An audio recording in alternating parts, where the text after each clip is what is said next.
Mary, thank you so much for that kind introduction. And good afternoon to everyone here today, especially my graduating classmates in the class of 2018. We made it!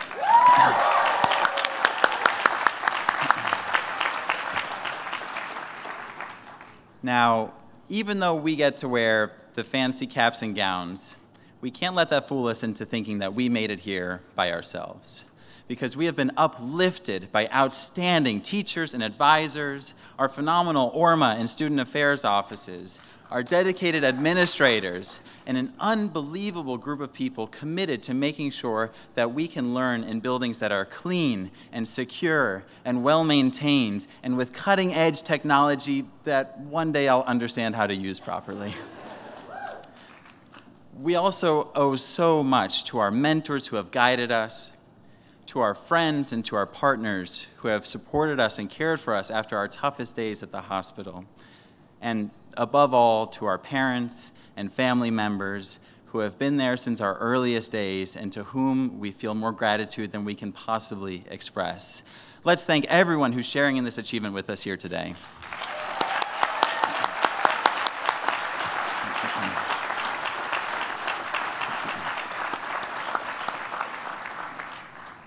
Now, our friends and family who are here today can attest to just how much we've learned since starting medical school. I remember coming home for my first Thanksgiving break. It was November 2013, and I was pretty excited to show off what I had learned in MCM, our molecular biology course. But instead, I sat down at the dinner table and was immediately greeted by family members reaching over, showing me rashes on forearms, arthritic knees, tennis elbow, and asking questions like, "Is it normal to have pain down there?"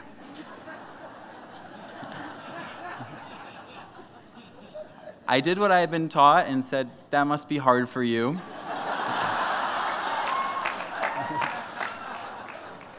But beyond that, I didn't have much to offer but a monologue on the molecular binding pocket of Gleevec.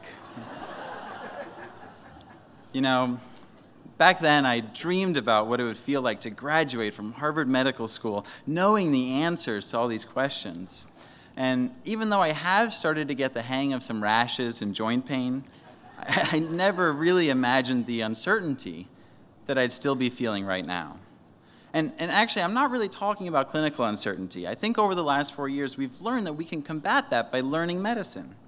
We've seen so many rashes and studied so much dermatology that we actually have something intelligent to say when Aunt Linda reaches over and shows us her forearms. I think what I'm describing more of is something beyond clinical uncertainty. It's an uncertainty about what's happening with the landscape in medicine and society in general, and whether we're going to have any power to change that. We're wondering whether we should expect to confront as much burnout in our careers as our predecessors. We're wondering how many more patients experiencing homelessness we have to discharge from the hospital to the street before more stable housing is made available. And outside of medicine, it's hard not to internalize the uncertainty of our current political state and what's going on in terms of mass shootings when we're working in hospitals and internalizing some insecurity around that as well. And so I asked myself, if learning medicine is the way to overcome clinical uncertainty, then what's the key to surmounting this beyond clinical uncertainty and feeling of powerlessness? You can't study your way into a safer and healthier society. In fact, there's almost nothing you can do alone to change the most entrenched issues affecting us and our patients. Instead, I've actually learned that the way to overcome this uncertainty and feeling of powerlessness is to stand together. I'd like to share the story of one patient who taught me this principle.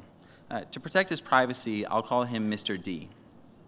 Mr. D was a lovely gentleman in his 80s. He was kind and energetic, and I watched him during the day drinking protein shakes religiously because he was determined to fight back against the esophageal cancer that had taken so much weight from him. Now, there actually was not that much uncertainty in terms of the day-to-day management of his cancer. We were doing everything that we could. But just as certain was that he needed palliative care to maintain his dignity and comfort near the end of life. He needed to spend time with family and friends and take steps to maintain meaning and purpose, things we would all want for our parents and grandparents. And had this been an ordinary hospital, I could have helped arrange that for him. But this was not an ordinary hospital. This was the infirmary of a maximum security prison where Mr. D was sentenced to spend the rest of his life in that 8-foot by 8-foot cell. I felt uncertain of how to give this patient the care that he needed, because what he needed was not to be in prison.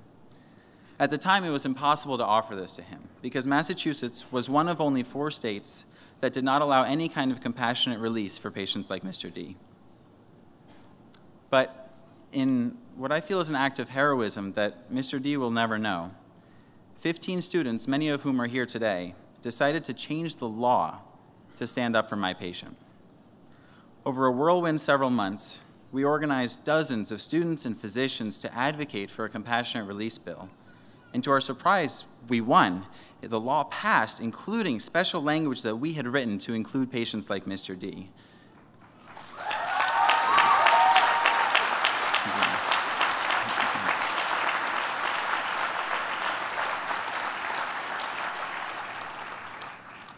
Something that had seemed insurmountable for my patient in September was signed into law by the governor in May.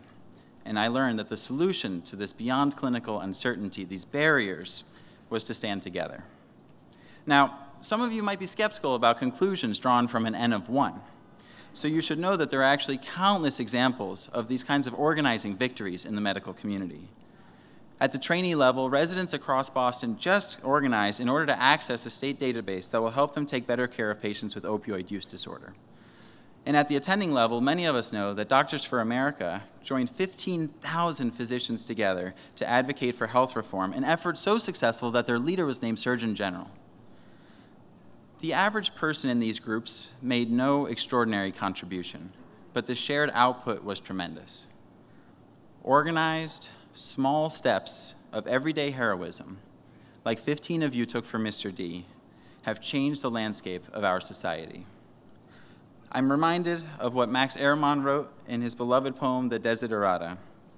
Many persons strive for high ideals, and everywhere, life is full of heroism. In 5 years here, I've known no greater privilege than to meet everyday heroes everywhere I've looked, here at HMS, across Boston, and truly around the world.